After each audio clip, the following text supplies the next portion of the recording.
Hello and welcome to another podcast edition of Taiwan Talk. I'm Keith Manconi. Today we've got another one of our extended morning show interviews for you, and we're going to be talking about the craft beer scene here in Taiwan. Not too much to set up here, so we're just going to get right to it. This interview was recorded live on the morning show hosted by Terry Engel at 10 a.m. on March 16th. So we are headed right on back there now. Here's Terry. ICRT FM 100, Jack White, along with the Muppets there, and You Are the Sunshine of My Life. Of course, the Stevie Wonder classic. It is 9 minutes past top of the hour here. It's Wednesday, and right in this space is where we usually jump into our extended interviews for the week. Keith, what have we got going on this week? Well, I'm a big Taipei Times reader. It's good to keep on top of the news. And there's been a certain column that's been catching my eye recently. Okay. Goes by the name of Drinking Taipei. Okay. And this column is serving up the ins and the outs of craft brewing in Taipei. Mm-hmm. And I did not know this before I started reading the column, but there is a whole world right there, and it's really just sprung up pretty recently of people trying to make new flavors and new experiences in the craft brew world come to Taiwan. Right. So I've been reading this, and just recently I noticed that in the byline of that whole thing is one Dana Ter. Mm-hmm. And I thought to myself, now this is somebody who knows something interesting about Taiwan. Be good to get her on the show. And here she is. Here she is. Welcome, Dana. Hi. Thanks for joining us here this morning. Maybe just tell us very quickly before we get into all of this, what you do sort of at the Taipei Times. You write a monthly column, a weekly column. Maybe tell us a little bit about your writing there. Okay, so my name's Dana, and I'm a staff reporter for the feature section of the Taipei Times. I basically cover culture, lifestyle, anything that's not politics. And one of the columns I have is called Drinking Taipei. It's a monthly column, and it's about uncovering this hidden but burgeoning craft beer scene here in Taipei. And along the way, I've met a lot of local and expat craft brewers who have introduced me to this scene here. Okay, excellent. And you write other columns as well? You have another weekly column. Tell me a little bit about that.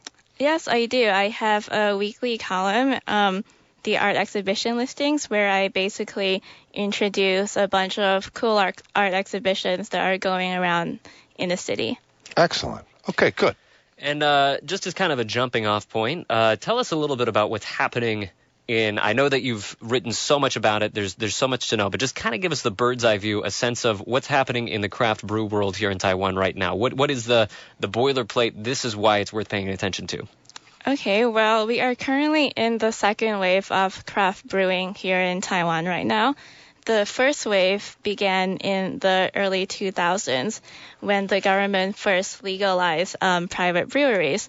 So a bunch of companies jumped on board, like Labrador, Jolly's, and North Taiwan Brewery. But then that would kind of be the first wave. Yes, that's correct, the first wave. But then these businesses tanked really quickly because the market wasn't quite ready for craft beer yet. And then the second wave came around. The market not being ready, meaning that Taiwanese consumers were not ready for it, meaning that just didn't have a taste for it. They didn't know what it was. They weren't educated in the world of craft brewing. Is that what you mean by that? Yes, I guess you could say that. There wasn't social media back then, so it was harder to educate people about what craft beer really was back then. Right. Okay. So a lot has happened since then. You've been writing about all that stuff that's been going down. How did you yourself kind of get interested in the craft brew scene? Well, when I first moved back to Taiwan 1.5 years ago, a lot of my going out revolved around drinking this really watered down, cheap 7-Eleven beer. And after a while, I just got a bit sick of that scene. And I traveled to Vietnam last summer, and I visited Pasteur Street Brewery in Ho Chi Minh City. And they serve really amazing American-style craft beer. Then when I came back to Taiwan, a friend from Michigan visited me here in Taipei, and he's like a huge craft beer buff. But I felt bad because I couldn't think of any places to bring him to that serve craft beer. So these two factors kind of ignited my search for really good craft beer in Taiwan. Right. Okay. Yeah. Craft brew kind of taking not just Taiwan by storm in the past few years, but kind of all over, as you mentioned, Vietnam as well. Exactly. Having spent time in the northwest of the states last year in Seattle and whatnot, another just huge explosion of craft beer and local breweries and brew pubs and this sort of thing. Exactly. So as you can kind of hear there, Dana kind of took it upon herself to go on a quest to find out what is really behind this surge in popularity, what is really the best stuff that's out there. And kind of one of the thing that's questions that's overarching all of this is the first wave obviously didn't go too well. It kind of people didn't quite have the taste for it that they were hoping for. And the question now is, has that changed? How much has that changed? Right. How much has the idea about what beer should be, what flavor should be, how much has that changed in Taiwan? And I want to introduce you to a guy who kind of puts that problem pretty well, I think. So here's the guy, first guy we're going to introduce you to today. My name is Jim, and I am the brewer at Jim and Dad's Brewing in Yilan. Right, so that is Jim. Tell us about Jim and Dad's Brewing, Dana. Okay, so Jim and Dad's Brewing in Yilan was founded by Jim Song and his father in September 2015. And it's probably Taiwan's only destination brewery. Jim tries to use a lot of local ingredients sourced from Yilan, such as ginger or kumquat to make his beers. Mm-hmm. And so, just like Dana, just like a lot of other people, he's pretty excited to see where this thing can go, but also, has some of those doubts. So Taiwan's caught on to this wave of craft beer burst in the last 2 to 3 years. And a lot of people open their own breweries, contract brew, so they have their own brands, or have places like us. We have the brewery and the tap room and all that. So it's really starting to come into a lot of people want to do it, and a lot of people are talking about it, very excited about it. But I think that the market growth is not as great as the buzz is giving it. I think a lot of people are talking about craft beer, but I don't think enough people are drinking it, and that's a shame, because how can you know a beer is good? You can talk about a local, fresh, and craft and all that, but if you don't drink it, how are you going to know? So I think a big part of it is hopefully we can get more people to understand that beer can be, different and more interesting and actually have flavor instead of being boring, pale, and bland. So that's the question. How deep is this really going? How deep is this change going? And when you got a question, you got to get some answers. So, Dana, we went out to get some answers. Is that right? Yes, that's right. Just over this weekend, we didn't tell you about this, but we went and interviewed all the brewers that we could meet. Right. Taipei. Right. Okay. So you guys went out, you talked to some brewers. You've got some of the clips here and from some of the people you've talked to. And we'll kind of get into that once we get back. We got to take ourselves a very short break here on the morning show. And when we do, we'll kind of get into answering the overarching question that you've posed and talk about craft brewing here in Taiwan. Of course, a big reminder to everybody that's listening that no drinking and driving, and certainly make sure that if you are going to go out and experience any of this, you're not behind the wheel or with anybody that has no drinking. That's right. All right, we take a short break here on the morning show. We'll be back in just a few moments. FM 100. ICRT. 100. We return to the morning show with Terry here. We're amidst our extended interview for the week, in which we've got Dana Ter in here. We're talking about craft brewing. She has an article, a monthly article, Drinking Taipei, where she introduces things like craft brewing to her audience, to her reading audience, and she's here introducing it to our listening audience today. Just before we get back into some of the brewers that you did talk to, let me ask you guys, and Dana, maybe specifically this, is craft brewing sort of seen as an art? Is it seen as sort of more than just going out and having beers? Is there, do the brewers that you spoke to, and all of them, do they take a pride in what they do? Do they really consider it something that is a real skill and something that they put their own flavor, if you will, into? Yes, definitely. I definitely think that a lot of the brewers wish that consumers would see it more as an art rather than just a cheap beverage. A lot of the complaints that they had were that people have this perception that beer is just this cheap beverage that gets you drunk really quickly here, and they want to change that mindset. Of course. Yeah. Of course. And in order to do that comes sort of educating the consumer, comes educating the drinker, if you will, with all of that, and seeing as it's sort of been so recent, as we've already established here in Taiwan, that it must be fairly difficult for that to happen, for some of these brewers to get that going. Yeah, and to really get a good sense of the challenge for that, it would be good to talk about 886 Brewing, because they were one of the very first breweries to come in this second wave that Dana was talking about a second ago. And so they were, on the very front edge of the new tastes and all that. Dana, so what do you know about 886? Well, 886 Brewing was co-founded by Sean Kidd, who is from Canada, and he comes from a brewing background. He knew from the outset that he wanted to get into brewing, so he attended brewing programs such as the one at UC Davis and one in Chicago. And he's also the co-owner of Beer and Cheese, which is a bar in Taipei which opened in 2013. And the concept behind Beer and Cheese is that you pair beer and food. All right. And so that's kind of a new concept in and of itself, not just in Taiwan, but in general, those kinds of pairings. And so the question that we put to him, just getting back to these interviews, was it difficult being first? Here's what he told me. Definitely.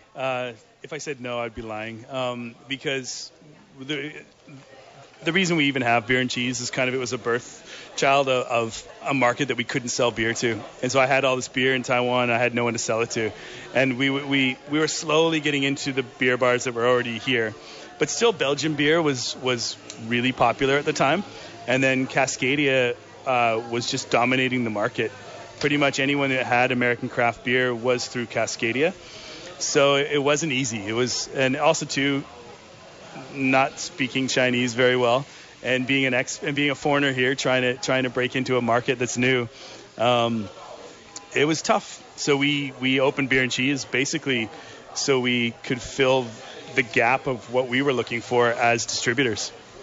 And can you tell me more about the beers that you brew, the beers that 886 brew? I guess for us, we've changed it a little bit in the last couple of years. We came out really big, and we started off with a huge IPA, and then we came out with a really hoppy wheat beer, and then we realized that the market wasn't quite ready for these hoppy beers, and we were kind of stuck selling these at our own restaurant or to like festivals and more to the foreign crowd. I think as the Taiwanese palate grew into hops, now I think hoppy beers will sell anywhere, but at the time it was just a little bit early. And so then we switched to brewing really safe beers. We did a safe Pilsner. We did a really safe brown ale. And I think now the market is now beyond the safe beers. And safe beers will always sell, but I think now we're excited because now we want to get back to hoppy beers. And our next few beers coming out are going to be some big IPAs, a big stout. And we're going to brew more with Evil Twin pretty soon. So we have a few beers planned out with him as well. But I think we're going back to the roots of hops. Safe was okay, but I don't like being safe. And that's pretty interesting because that kind of gets to some of the stuff that I was reading on your website about how, you really are trying to bring over the kind of beer that was on the West Coast in the U.S. and Canada. And you even use that word educate, that you wanted to educate the Taiwan palate to introduce folks here to what's good about that. And so tell me a little bit about that process and what's involved in that. I guess for us, the education side of things really happened in beer and cheese for us, because we got to use beer and cheese as a tool to introduce people to new beers, and they would come in and they would try our flights. And the flights are fun because we could do a flight of Pilsners, but we could do a flight of IPAs, and we could really show people without having to buy a big beer that was expensive. They could try 3 different beers and they could play with it themselves. And I think realizing too that beer pairs with food is a concept that was even tough in North America up 10 years ago. So I think that was a key thing where everyone loves cheese. Well, at least, North American people love cheese. Cheese is becoming big here as well. But I think when you start going, okay, wait a second, this really hoppy beer goes really well with this really sharp cheese. It opens up your mind a bit more to food and beer and trying new things. So I really love hoppy beers, so I'm really excited about trying your new hoppy beers. And do you think that there's a new distinctive beer culture that's forming here in Taiwan? Because you mentioned that you went through this phase where there was hoppy beers and people weren't ready for it, and then you went back to making safe beers. But do you think that now the market has evolved such that people are ready to try more like hoppy, more risky types of beers? Absolutely. I think that even just in beer and cheese, we've seen a change of people, of the demographic. But more extensively, I think, a few groups have really pushed the industry quite hard. And I think Cascadia with Yu Hong, he's really done a good job of opening up some of these really big hoppy beers to people. And then with the new group Taihu coming out, they've also they've helped make, I think, craft beer trendy among young Taiwanese kids, and I think they did an amazing job. I live across the street from their tasting room, and I look into the window and I see young Taiwanese kids that probably 6 months ago had no idea what craft beer was. So I think with these groups that are really a little bit more tied in with the local people, they're really helping push the market that way. Beer and cheese has always been good for foreigners and people who want to, take a risk and come into a place that's very foreign friendly. But you don't get the local people. And I think those groups have really helped us, and they've built up the trend of craft beer in Taipei, at least in Taipei.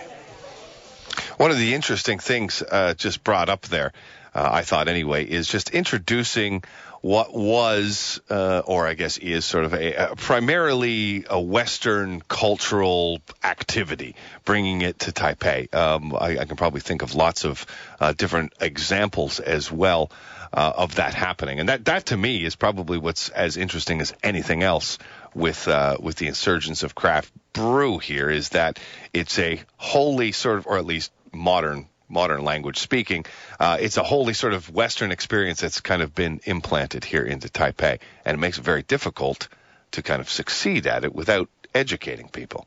Would you agree with that? To a certain extent, yes, I would agree. I think that America is very good at exporting its culture and its soft power.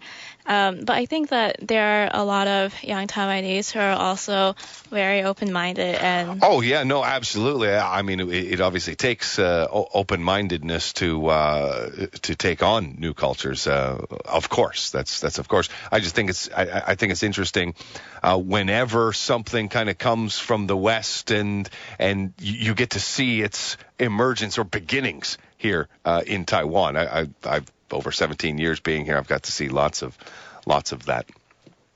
Yeah, absolutely. And I think the next two brewers that we're going to introduce you to are a pretty good example of taking on that problem very directly, because they don't compromise with their beer. They are really trying to keep it as authentically American as they possibly can. So the first guy of these two that I want to introduce you to is Brett Tiemann. I'm a co-founder and brewmaster at 23 Brewing Company. And this is his partner. My name is Matt Frazier. He's also a brewmaster for the company. They are both, as they just said, from 23 Brewing. So, Dana, what should our listeners know about 23 Brewing? Okay, so Matt and Brad are both home brewers from the U.S., and both of them had never brewed beer before coming to Taiwan. They actually met on a Facebook group for homebrewers in Taichung. And what's interesting about their beer is that they're focused on recreating authentic American-style beer, as you said, because they want to stay true to their roots. But they also want to find a way to appeal to both expats and locals alike. Okay. Right, and kind of picking up on what Dana was saying right there, they really are a pair that comes out of the homebrew scene here in Taiwan, and it is a pretty big scene that has kind of propelled the whole movement forward in a certain way. So they have a very unique perspective on that, very different from what we just heard from Sean, who's, of course, a lot more experienced, came at this from more of he got schooled in a lot of ways. And cutely enough, the first time they met was actually at a homebrew meetup in Taichung. And at the time, Matt actually had his own kind of homebrew speakeasy above his friend Alex's pizza shop, Slice and Dice. So he invited us all back for a little bit of an after party, and we went there and we continued to drink homebrews and try some of the stuff that he and Alex had made. I think we actually brewed a beer that first. That was a good session. The beer turned out awesome, actually. That's kind of a sweet story about how you guys met through your mutual interest in home brewing. And I was wondering, do a lot of brewers in Taiwan get their start in home brewing? I mean, I would say that most people in general, even in America, get started as home brewers. So a lot of people, work on their recipes for a long time and then take a jump into the commercial market. And that's basically what I think a lot of people here have done. When homebrewing was legalized, a lot of people just started making beer at home, and as soon as the market really kicked off here a few years ago, people just jumped in. I don't meet too many brewers here that have brewed professionally. Otherwise, there are a few though, but yeah, not a whole lot. I think one of the things Matt and I have talked about a lot is we think actually maybe starting from a homebrew point of view is actually a really great way to start for someone who's maybe interested in doing commercial beer later, because the spirit of homebrew is experimentation, creativity, and coming up with a lot of interesting things to try. And so what about Taiwan makes it a good place to start home brewing? Is there something about the environment or people's attitudes here that makes it more conducive to home brewing? Yeah, I think there's a lot of different ingredients here and a lot of different flavors that people, it makes it a very interesting market to, as a home brewer. I mean, you've got tea, you've got different fruits and stuff that they just don't have in other parts of the world. And I think it makes it a lot of fun for a lot of us to just jump in and throw in, some people throw in tea, they're throwing in mangoes, they're throwing in all kinds of fruit and whatever they can find. And that's why I think it's a lot of fun here. We actually have a mutual friend who famously added chicken feet to his beer. And what's funny is that the chicken feet aspect of the beer was not the part that made it difficult to drink. It was the amount of cayenne pepper that he added to the recipe. So you drink this beer and you're like, the chicken feet's nice, but the cayenne pepper is a little heavy. All right. Left right on that note there. Lots of different flavors being added in there. Well, a couple of interesting takeaways from this, but I think most importantly is kind of what they were touching on at the end here, which I think another one of the interesting things about craft brewing is kind of the same, goes along the same way making wine or really any other artisanal product, which is the ability to infuse basically your local ingredients and by proxy the local culture, things that kind of go on where you are in that area. You mentioned chicken feet. I would imagine that there's all sorts of Taiwanese things very particular to Taiwanese that have been added to craft beers or this sort of thing with the brewers.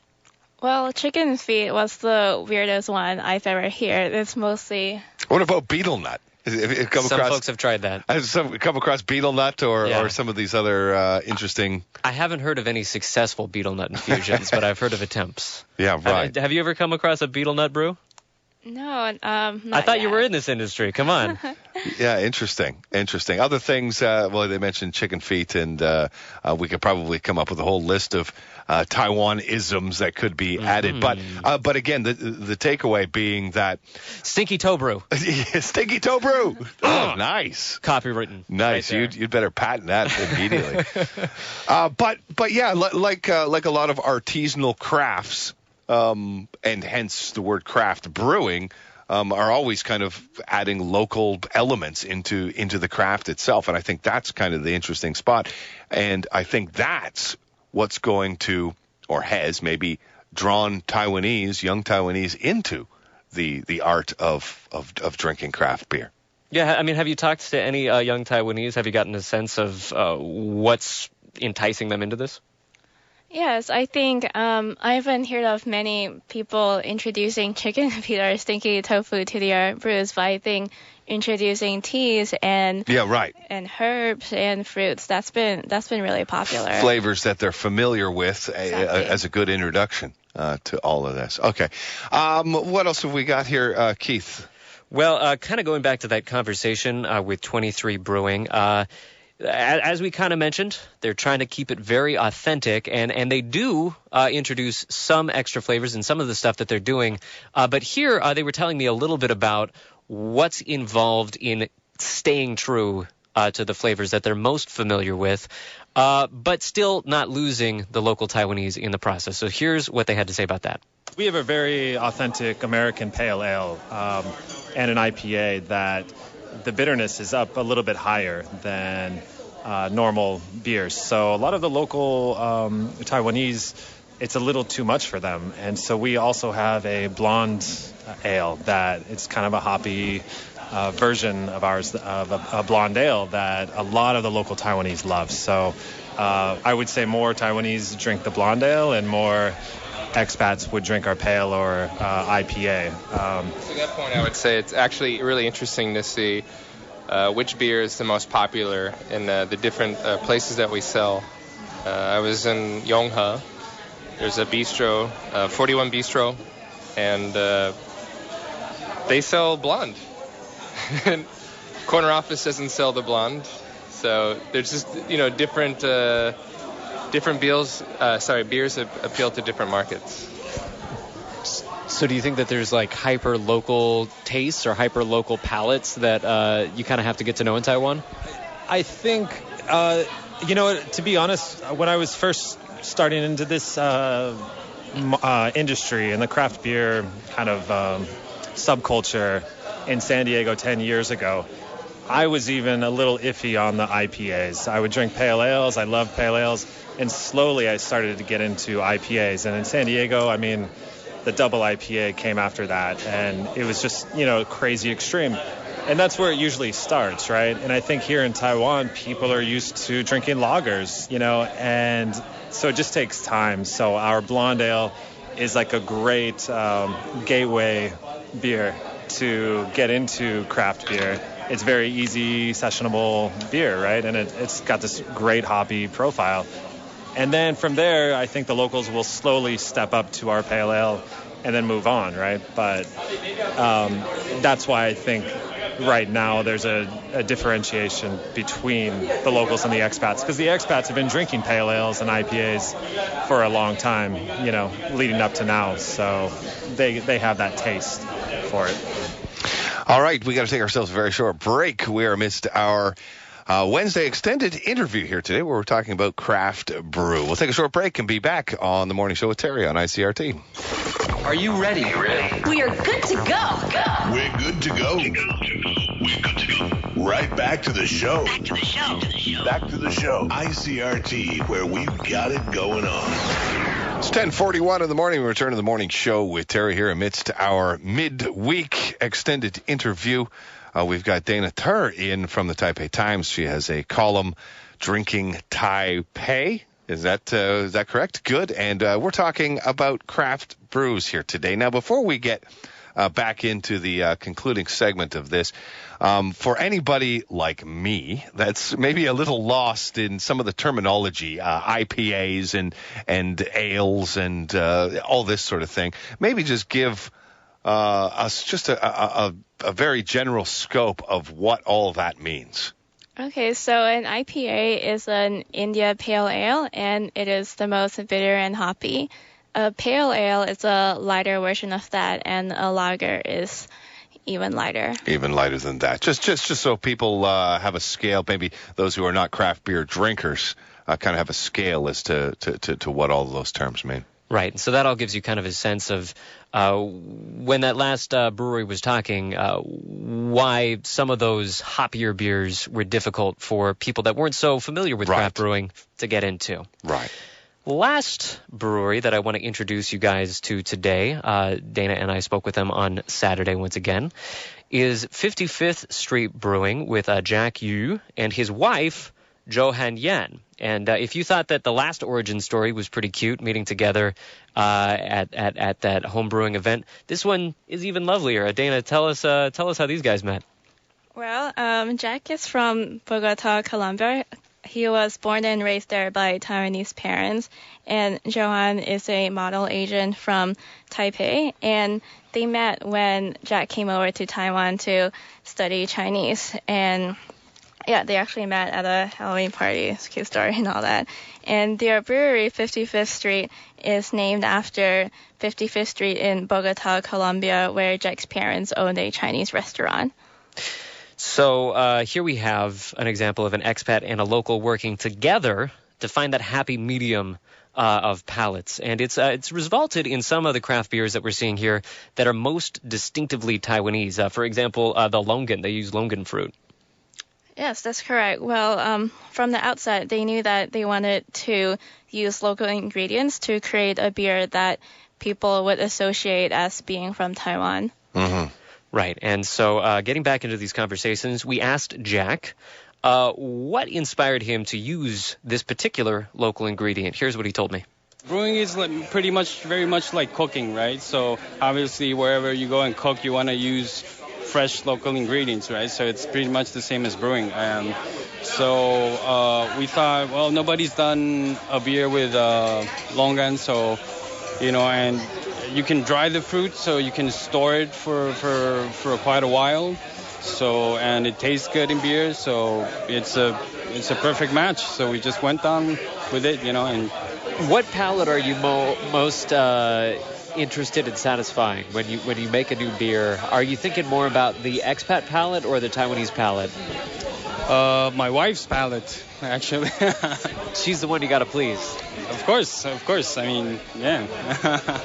Every married man, I think, can agree with me on that one. Yeah. So when you taste a new batch of beer, are you the first person to give feedback, or are you the first person to tell him whether it's good or bad? Yeah. I think I'm the first person to tell him that I like it or I don't like it. And so that's a pretty important role, right? I mean, that's a very important job that you play. Because as Taiwanese, I know what Taiwanese like, so I will tell him probably this one is too strong for Taiwanese people, so maybe you have to think about it twice. Maybe you can do it lighter or something. Yeah, I'll just tell him what Taiwanese people will like, but it's still his decision to make what kind of beer he wants. Yeah. And do you feel like he's learning quickly? Is he? Have you taught him well? Is he figuring out what the right beer is? No. He's still Colombian. I'm Taiwanese, so sometimes there's still a little argument between us because I think I know what Taiwanese people like, but he likes to brew what foreigners like. So sometimes it would be a little bit different. I think that ideally we shouldn't cater to the taste of the market, but instead create our own market, right? And that's done through education and events. And how do you educate? Tastings, festivals, speaking to bar owners, distributors, customers. Facebook helps a lot. You know, what are hops? What is malt? What does yeast contribute to beer flavor? All of this is all done through social media right now. For us, plays a huge part. So that's a great outlet to teach and to educate people. Yeah. So I think that again, the takeaway is the kind of, I don't know if it's a dichotomy or whatever, of trying to keep craft brewing and the art alive, yet bringing it to a new place, infusing new flavors, giving a taste that's familiar to the new area that this is brought. And again, the takeaway for me from this is just the art that's involved. Yeah, absolutely. But let's use that as a way to segue into kind of the overarching question here is, Dana, what did you take away from this? I mean, you've put so much work into this. Has this changed how you think about your food and your beer? Yes. Over the course of the last 7-8 months, I've doing all these interviews, meeting all these people has definitely changed my perception of craft beer, because I'm a huge foodie. I love to eat food, and whenever I eat something that I don't quite like, it makes me sad for days afterwards. And now I'm starting to feel the same about beer. So if I drink a really good craft beer, it makes me really happy. It's as simple as that.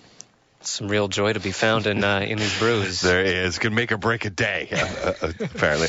Well, listen, Dana, thanks so much for joining us here today. Your article is found monthly, Drinking Taipei, and as well weekly, the art exhibitions as well. So people can find you there in the Taipei Times. Appreciate you taking the time and introducing a little bit about craft beer for us here. So thanks for coming along.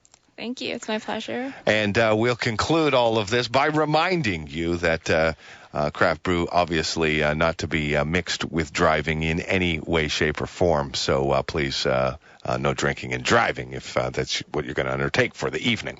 Also, don't mix it with chicken feet. I think we've run that experiment already. Pepper. Right. Yeah. Okay. Excellent. Thanks. That concludes our Wednesday extended interview for this week. Coming up at the top of the hour, we will have the news, of course, so stay with us. We'll be back in just a couple of moments. I'll let you know what the theme for your requests is today. And taking this up towards the top of the hour, this is Mumford & Sons, Babel on ICRT.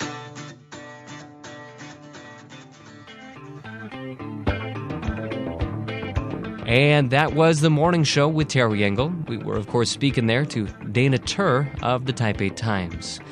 Thanks as well to 23 Brewing Company, 886 Jim and Dad's and 55th Street for speaking with us and spreading the good brews of Taiwan's craft beer scene.